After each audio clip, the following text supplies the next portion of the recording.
What's up, YouTube? Here we go on a 6-4 truck intake install.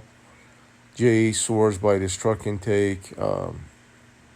Says produces or gives you an extra 25 horse, almost 30 pounds for the torque. So I went with Jay's recommendation, putting a 6-4 truck intake instead of the Edelbrock. I waited and waited and waited. Apparently Edelbrock doesn't make their intakes anymore, so the truck intake was the best route to go. Bought it from MMX. If you look at underneath this canted area that comes in, there's an EGR plate that's installed by MMX. So if you decide to buy a 6-4 truck intake, then you have to buy that EGR block-off valve, because the 5.7s don't have EGR, but the 6.4s do. So now I ended up repiping the whole unit here from the 5.7. It's up and running. Thanks for watching. Please like and subscribe.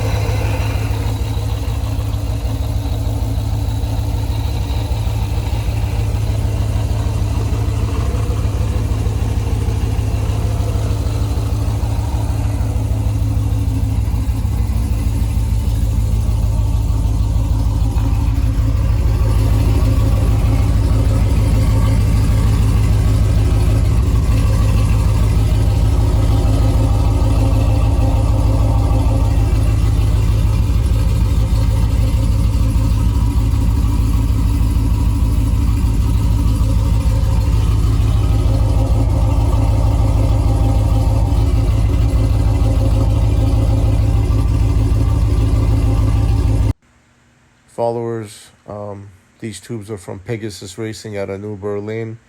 Cost was right around $400 to get this kit done.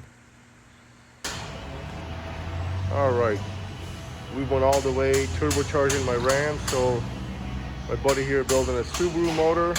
We're gonna take this 5.7 out, get rid of the Procharger, and put a Boxer inline 4, no, Boxer 4. Right, Boxer 4 in that around. 2.5 turbo. 2.5 quadruple turbos, right? Yep. All right. Just kidding. All right. 5.7 is ready. Exhaust is laid out.